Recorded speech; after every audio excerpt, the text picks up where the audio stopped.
Ladies and gentlemen, thank you once again for tuning in to another episode of the Generational Wrestling Podcast. As always, it's yours truly, the 28-year-old piece of gold, the franchise, aka the showstopper, better known as the GOW's resident tribal chief. And with me, as always, I got my tag team partner, my brother, my family. He is the flyest in the room, Mr. 1, 2, 3. Pin that ass down, K Breezy, aka EC's resident Isaac Hayes King. Too cold in the building, bro. What's going on, man? Man, what's good, man? What's good, man? It's a space age pimpish kind of day today, man. I'm just ready for later tonight. But before we get to that, man, we got a couple of things we got to get into first, man. We got to do this Evil series on Ric Flair, the dirtiest player in the game. Woo! Yeah. And then, of course, man, we got to break down them AEW predictions because, boy, oh boy, it's going to be something this Sunday, man. But before we get into all that, man, let's talk Ric Flair.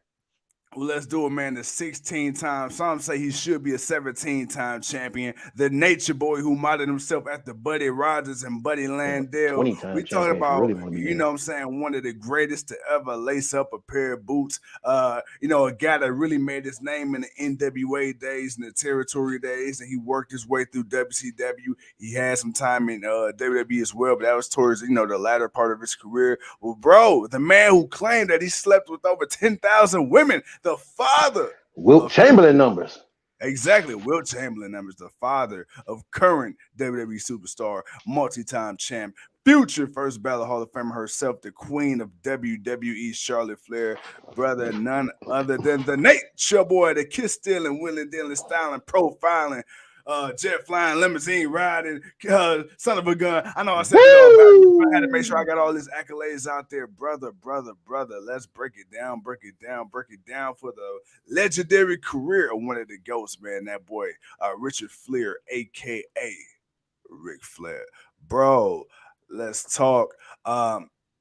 I know we try to do things in chronological order, but I just really want to. I want to jump right into this, bro. We're gonna talk about Ric Flair in his wrestling career, but I want to bring up something a little different, man. I want to talk about the effect he's had on pop culture, specifically the hip hop culture, because I don't know of a person, and I'm going to even throw Donald Trump's name out there before, he became president, and then, people start feeling how he felt. I would say, arguably, outside of Ric Flair, Donald Trump was probably the most referenced non-black person in rap music.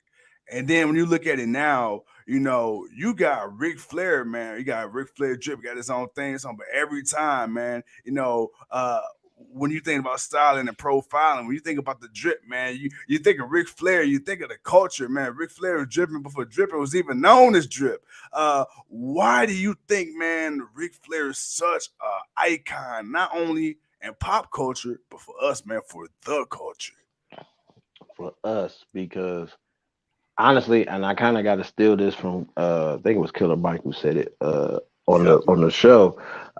Ric Flair he's that bad guy you love to hate. You wanted to emulate who he was because of his swagger. You wanted Scarface. He was like how people felt about Scarface. You know what I'm saying? It's like, yo, that's the dude right there. Okay, and Ric Flair was that guy. He was he was flashy. He bragged. He Space Mountain. I mean, come on, man.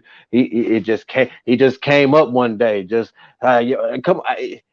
Ric Flair was the epitome of a heel that you wanted to hate him because he was so arrogant, but at the same time, he backed it up, which made you respect him. And it's like, damn, that was awesome. But damn you, I hate, damn, Flair won, but it was a great match. But damn, Flair won, man. And because he embodied it, it didn't become a character. It became who he just was. He was just Ric Flair. That's just who he is. He's the limousine riding, jet flying, kiss stealing, willing dealing, son of a gun. That's just, and he was that guy that everybody you wanted. There was something about Ric Flair you wanted, and you can't deny that. As far as pop culture, I'll always give it up to Killer Mike because I feel like he has the best Ric Flair song out. Period. Right. Migos, none of that. It don't matter. There's a lot of people who use Ric Flair, either physically or just audio wise, or But I feel like the best song is Killer Mike's Ric Flair song out there. Right. Right. That's the shit right there, man, for me. But no, man, Ric Flair, like I said, man, he is the culture, man, because he's every bit of what you want. You want to be that guy that tracks all the women, that has all the fine suits, that drives the finest cars, that flies in the flyest planes, got on the most best shoes. You the flyest, you the champion, and you back it up like. You hated him, but you hated him because you wanted to be him. Yeah, and Ric Flair is one of those original guys that the guys hated, but the women wanted to be with. They wanted to ride Space Mountain, baby. And you talk about the showmanship of it, right? The whole fake it till you make it, and that's really what Ric Flair did. But see, the thing was, he He faked wasn't it faking till it. he faked it to the point where the Ric Flair the character and Ric Flair the man, you couldn't separate neither. And that's one of those, what I'm saying, life imitating art as opposed to art imitating life, because Ric Flair, like you say, he was so flashy, he was so flamboyant. And back then there was no kayfabe. What people saw was really what they thought. Perception was reality. So you really had Yeah. to go out here and live that gimmick. The Undertaker, he said it several times. Back in the day before the internet, he would be dressed in all black or he'd be dressed in this gimmick. People really thought like, yo, this dude is like this sinister, satanic, like badass soul reaping demon, but you had to stay in character, man, because you had to protect the business. And Rick talked about some of the downfalls of that, spending all this money Yeah. to try to keep up with that lifestyle. Like you say, back then he was flying private before private was cool, the $10,000 suits, the Rolexes, and so on and so forth. He talking about The every $25,000 Rolex. Woo! Yeah. and then when you look at his wardrobe, you think about the robes, just his ring attire alone. Not even to mention his Can you everyday. say Ric Flair wore the same thing twice? The man's been in the business for 40 Yeah, years. Can you yeah. say the man's wore the same thing twice? And you You probably could think? say yes, but then I need you to prove it to me. I need to see the exact same thing, not something that looks like it could have been the same thing. I need to see the same thing. Like that's just who he is. But to also put things in their proper perspective, the reason we got the man that we got was because of that fatal plane crash that Yeah, him and yeah. another person survived. Two other people survived. Two people died. Three people survived. Uh, What up, and Kev? what's going on, Kevin, man? And that you know that's what put in the perspective of Ric Flair. One, Yeah, uh, not knowing if he was going to be able to even wrestle or even let alone walk. He right. broke his back in a few places. It was good, Leo. What's up, bro? And to for him to say, like he said, to sit there and contemplate what he's going to do. What is he going to do with himself? What is he going to do to uh, get back? What is he going to do to be healthy? What is he going to do just to be able to walk? Yeah, And having that doubt and and that constant on your brain that you may never ever do this again. But yeah, if you do, you gotta this is your one opportunity. You got to make the total best out of it. And looking at Buddy Rogers, the nature boy Buddy Rogers, mm-hmm. hey, okay, all right, I see. You know what? That's what I need to do. And he put his own little spin on it. And he added to say his own flair to it. I like that. And I like that. so he and he became the nature boy Ric Flair. And Yeah, but that mindset of him being laid up in that bed is Right. what created that. It's what made that come true because it wasn't just a thought of, oh, maybe I should try this. It was a motivation. It was the thing that got him back into the ring, got him back healthy so he can be Yeah. that guy. And then once he had that opportunity, as you can see, he did not let up. He rocked that bad boy all the way through. Go ahead, man. I got to get my charger. No, no, you good, you good. No, absolutely. You know, one of the things that you just hit on was you said that, and I referenced it earlier. You know, you got the Nature Boy, Buddy Rogers, the Nature Boy, Buddy Landell, and you talk about Ric Flair laying up in that hospital bed and, uh, not knowing if he's gonna walk again. But yo, look, Right. Ric Flair. Okay, let's take a step back, going back to taking somebody's gimmick, right? You know, they say Hmm. imitation is the highest, the most sincere form of flattery. And Hmm. Ric Flair was a guy that took a gimmick and was like, okay, how can I take this and make it better? Right. Because sometimes I think, when it comes to art and just entertainment in general in life, right? I think sometimes we try so hard to be so different. We try to reinvent the wheel. But the thing is, the wheel is perfect the way it is. Just how can you make it work for you? Every car don't Right. need to be riding around on hubcaps. But then again, you ain't gonna put 24s on the Chevy Cavalier either. Know your role, young man. Know your role. I don't know. I've Brother, seen. brother, brother, I've. brother. We ain't talking about hood shenanigans, man. Oh, We okay, talk. okay, No, okay, no, okay. no, I was no, about no. to say. I was about Hey, to say. hey. I was about to say. Like, hold on No, now. no, You no, know, no. this the GOW now. Hold on, brother. Nah, nah. We talking about respecting the craft, respecting the craft. Okay, Go okay. All right, disrespect okay. that Chevy. Go disrespect that Chevy Cavalier and that Equinox like that. but I'm about to say. I've seen that happen. I've uh, seen that disrespect, bro. I've seen it. But it's just like, Ric Flair, he took a gimmick, right? And he's seen it. And Mm-hmm. he's like, okay, I like that. But I can make this better. And Mm-hmm. you fast forward and you see so many people like the Robert Roods, right? You got the show offs like the Dolph Zigglers, and you got the Young Bucks, who some would say is a model, kind of after the Hardys. Then you see a little bit of Shawn Michaels in their style as well. Then you Yeah. got Shawn Michaels, who makes it no secret that he, was a fan of Bret Hart and so on and so forth, man. And I guess my whole thing was, Ric Flair, he really took something. Like I said, you already had Buddy Rogers, Buddy Landau. You had a couple other buddies before that. But Ric Flair, when you think of the Nature Boy, no disrespect to those two. No Mm. disrespect, because Right. they laid the blueprint for what we have now is the Nature Boy. But to Right. me, I don't think there will never ever be anybody that could do Ric Flair better than Ric Flair. Am I wrong in that assessment? Mm. No, you're not wrong. But the reason I feel you're not wrong is because you now let's get to some of the stuff that Ric Flair did that Let's talk. made him that guy. I mean, the Yeah, fact that as a heel, you always beat down on the good guy. You always did, something to make the crowd boo you.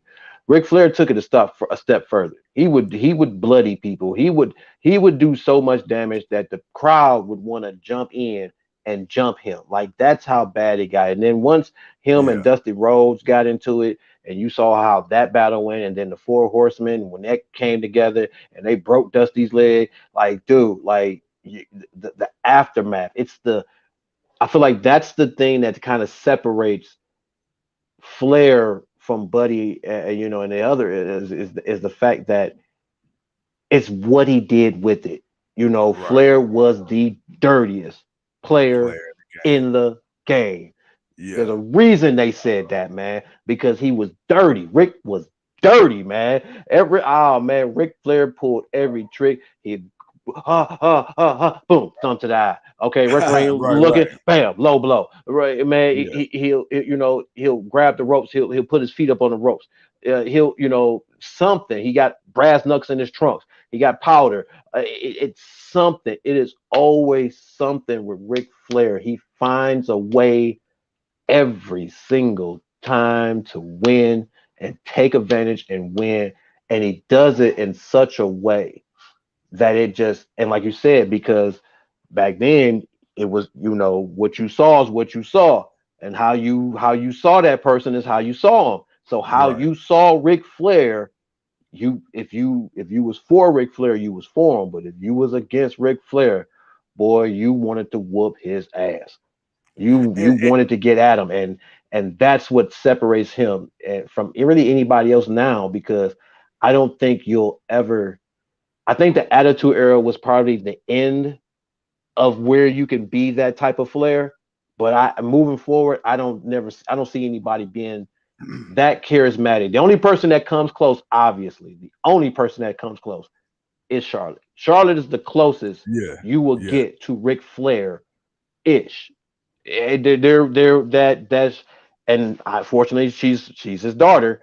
But that will be the end of that would be it. What she does now will be considered Ric Flairish. But we also understand the times of what today is, and also what the product of WWE is. So we understand why we don't get the significance of really all the stuff that Flair did, which, man, you can say sometimes he might have damn break. I think you crossed the line there, bro. Yeah, right, right. All right. We're speaking of the times and characters because now, especially with the power of social media, you see a lot of these wrestlers and athletes and people in general. You see them outside of what they are on TV. And back in the day, right? If you've seen a heel on TV, when you seen him on a late night interview show, or he showed up and he made an appearance and he had an interview, he stayed in character. He was a heel. Now you got a person that's like the most despicable heel on TV. Then you see him on their Instagram, or you see him on their Twitter, or you see him on an interview, and they're like completely opposite. And in a way, it's like it humanizes the person, right? But then I feel like Hmm. that also inevitably it hurts the suspension of disbelief, because I go from seeing you, calling this person any and everything. I see you go from beating this person and bloodying this person and want to kill this person, and then I see you guys, hanging out at fucking Epcot on Instagram a day later, and it's like, dude, like as a fan, it's like watching a movie. It's like, I know, Tom Cruise ain't really out here, doing this, that, and the third. But for this specific character in this movie, Tom Cruise is doing that. When you see Tom Cruise on the interview, Tom Cruise is that person in this movie in that exact moment. I don't give a damn what you're doing with your wife and your kid after that. But I feel like now it's like you say, Ric Flair, he had that kind of heat because he didn't have as many eyes on him. With now we But talk what he about, did, what he did. The thing is, it wasn't as easy to get the information out, or it wasn't as yeah, easy to yeah, get into stuff. Like, he had eyes on him. I mean, he's Ric Flair. It's like you knew who Ric Flair was. It wasn't you if you knew wrestling enough. If you knew just enough of wrestling, you knew Ric Flair. It's no different than Hulk Hogan. You calling out who you calling out, franchise? Uh-oh. nobody, man, nobody. But okay, okay. Let me ask you this, because What's up? in a lot of sports, especially when you look at Hmm. sports such as basketball, where it's a team game, which is Hmm. dominated by a lot of individual stats and accolades, right? Hmm. Because you could sit here and you could look at a team and you could be like, all right, one person in basketball, even though it takes four other people at least, Hmm. there's that one person that could really change the face of a franchise for better or worse. Hmm. Whereas in professional wrestling, it takes a collective to raise a promotion or for the demise of a promotion.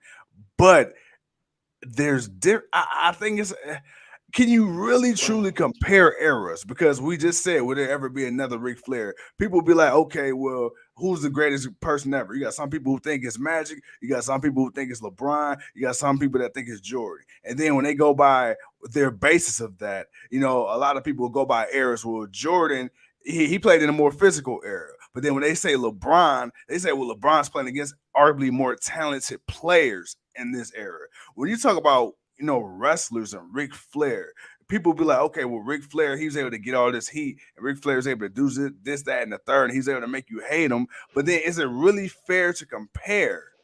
Or can you even compare fairly and realistically? Because in this era, you can't say and you can't do and you can't get away with what Flair got away with. So when you talk about greatest of all time, do you think it should be subjective to just personal accomplishments of said wrestler, or do you look at the performance as a whole despite the errors? So do you not take that into an account? Um, wrestling, I feel, is a bit different. When you think of eras, well, one, Rick started in the 70s, went through the 80s, run through the 90s. Yeah, And then, I mean, that was pretty much the heyday for him. His 2000, to about what, 2008, yeah, when Shawn Michaels referred. So it's 2000 to 2008. Uh, Ric Flair's work rate was was worthy to be mentioned in all eras. Um, I mean, he was dominant. He became and he became Ric Flair in the 70s, and as the 70s went on, he established it. Went through the 80s, just dominating through territories. I mean, you say wrestling takes a collective, and it does take a collective. But when you got a guy like Ric Flair that just brings that much attention to your organization and to your belt and your prestige, it's like you can't ignore that either. But it does take him having matches with people that can do well in the ring just as much as he could. But so yeah, it's both. You like basketball, it takes a team, but you're always gonna have that one star that's going. He's hey, all right, man. It's hey, we down five. It's your here you go, sir. Here you go. Here go the ball. And Ric Flair's that dude. He was that dude. You all right, Flair? Here you go. Here's the ball. And Flair will go out there and do his due.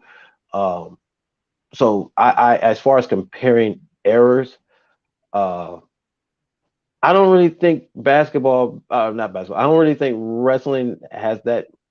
You can compare errors as far as how it was produced, but as far as like just saying wrestle, because some wrestlers wrestle for a long time and they wrestled from one era to a different era. And Flair, I right. feel like you kind of have to give him that because he wrestled Bret Hart. He he, he wrestled Shawn Michaels. He wrestled Triple H. Yeah, you could say it was storyline, right? But he had matches where that meant something. He won or they won, but whatever. But he wrestled against these guys, and Flair was still Flair. He's the dirtiest player in the game. He was always that dude.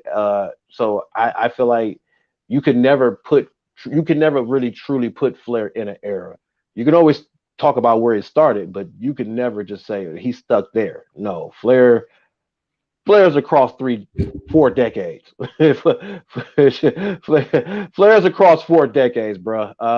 There's no one era for him. Hogan is the same way. Hogan, late 70s, early 80s, 80s, 90s, Yeah, 2000s. Like yeah, Hogan would be in that same conversation. Like you can't disregard that. Uh, John Cena, um, yeah, you would have to get him too. He did 20 years, so you would have to get that to him. But he also was in the mix of, well, this would be his era. If anything, this would be his era. I would right, right. actually call this his era. The end of his era, 2021. I would say 2020, 2021, from about '02 to about, fuck it, I'll give him the 22. From '02 to 22, them 20 years, I would call this That the man John Cena era. dominated a whole 2 decades, boy. I even when him being gone, he Two still dominated a generations. whole 2 decades, man. But Yeah, I think with wrestlers, you can, because man, when you talk about Bret Hart, when you talk about the best in the ring, who's the best technical wrestler, man? When you gonna mention guys and you can say, man, Bret Hart was that dude, and you watch Bret Hart. go up and have some of the great best technical matches he could have. He wrestled Chris Benoit. He wrestled Right. A Girl. He wrestled. I wish he would have wrestled Kurt Angle. Oh my God, I wish I would. Oh, oh my goodness, I wish I could have seen a Kurt Angle versus Bret Hart. Well, Oh, you dude, could blame my Goldberg for that. oh my goodness, dude. That is that is a wrestler. That's a wrestler's fan wet dream right there. Like, dude, those two, like, that would have been awesome. But we've gotten to see him wrestle. But unfortunately, his career keeps him in a certain era because of when he got hurt. So Yo, I guess there's certain circumstances you can use with certain people, but right. there are certain guys you can't just keep in one era. They transcended through different eras. Each decade, when the decade changed, they were the man on the scene. Even when they started to slip down a little bit and found their way back up, they were still the man on the scene. So yeah. Too cold, man. I got one last thing I want to talk to you. Now, I really want to make What's this up, man? important about Ric Flair, man. As What's up? great as Ric Flair is, as great as his career is, Right. to you, Mm-hmm. has Ric Flair ever truly? Now, he said he's got the phrase to beat a man, you got to beat the man. Mm-hmm. But when you think of the man, you had Hogan, like you Mm-hmm. said, who owned the whole era. You had Austin, who owned the whole era. You got John Mm-hmm. Cena, who owned the whole era, right? You got The Rock, who owned the whole era. Brock for a brief second. Has Ric Flair, in terms of that, ever for any company? I guess I answer my own question with NWA. Outside of NWA, has Ric Flair ever truly been quote unquote the man? Yeah. Yeah. He's Elaborate. always been the man. He's been the man. Okay. Outside of NWA, WCW. He's what, 7-time WCW champion. He went into WWE and won the Royal Rumble, won the WWE championship. He was already the man then. He was the marquee, but Vince didn't want to pay him. Like he said, Yeah. Vince. But at the same time, now was he also um hampered by the new thing in each era? Because you gotta think he comes into the 80s.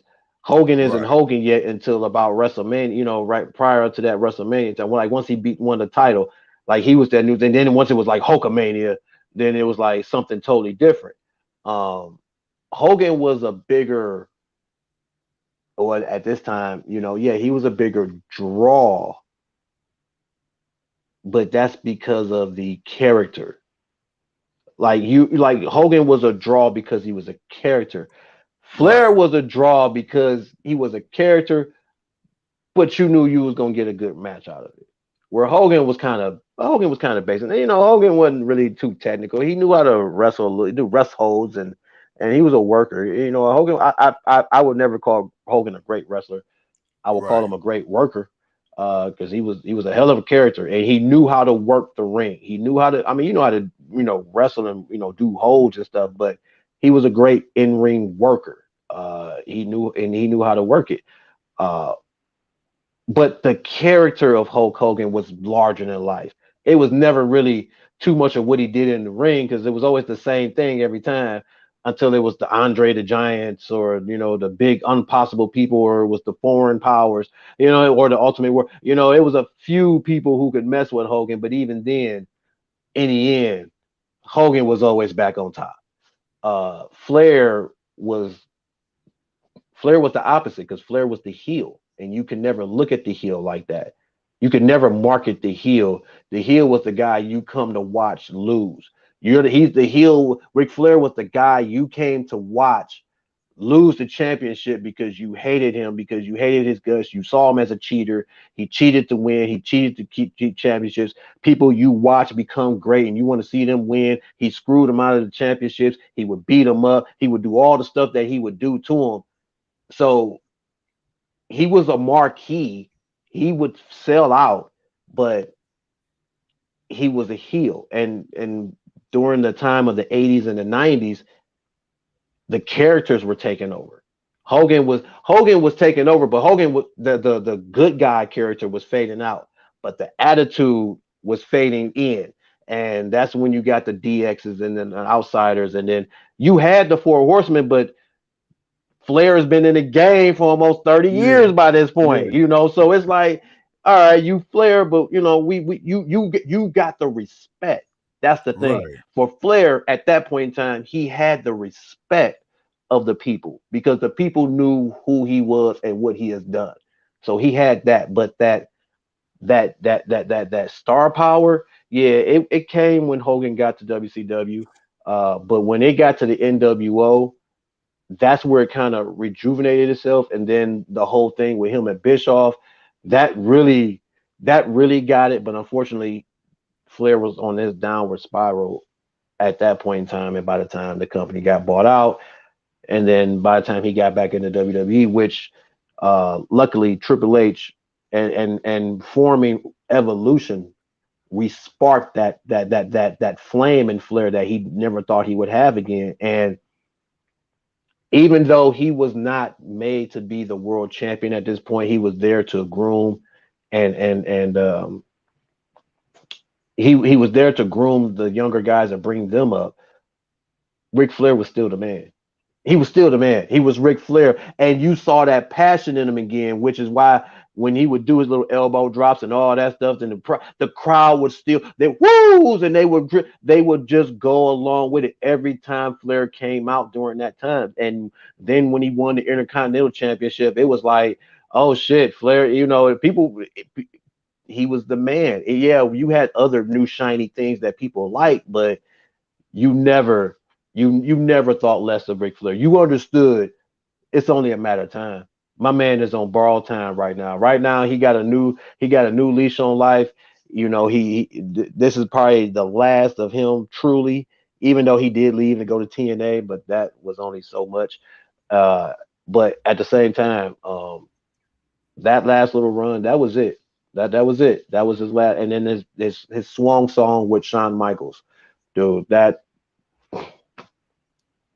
right there for me cemented it. Like, you don't get no bigger than a Ric Flair versus Shawn Michaels at WrestleMania retirement match. We all knew the writing on the wall, but still nobody really wanted to believe Ric Flair was going to be done. Right. And he showed he still had a little something left, and what he and it was what it was, man. But he will forever be known as the dirtiest player of the game. And he is the man. And in order to be the man, you got to beat the man. And guess what? Hogan beat him. A few other guys beat him. And they became the man. But if you still want to be the man, you still got to beat the man. And the man with the most world championships, the man with the most women, the man with the most limousines, the man with the most private jets, the man with the most styling and profiling will forever be the man. Period. And with that being said, man, my boy couldn't have said any better. Ladies and gentlemen, thank you once again for tuning in to another episode of the Generation of Wrestling Podcast, WWE Evil Recap, as we go over very briefly, man, the legacy of the Nature Boy, the 16-time, the Hall of Famer, two-time Hall of Famer, the legendary Yeah, Ric Flair. Next most week, definitely, man, man. we end season 1 of our recap series with, some would say, the GOAT, the undisputed champion who was on the run of a lifetime. You got No, the no, he's on leader. God mode right now. That's Yeah, what some yeah, would say. yeah. You got the leader of the bloodline. We got the tribal chief, the real, the original tribal chief. We got Roman Reigns, so I definitely can't wait to get into that next week. But next up, guys, don't you go anywhere because we coming back with Don't that y'all go AEW nowhere. uh double or nothing prediction show. So let me stop talking so we can get right back to you. Ladies and gentlemen, thank you once again for tuning in to this episode of Generation Wrestling Podcast. I am the 28-year-old piece of gold. He is too cold, and we will see you in a minute. Peace.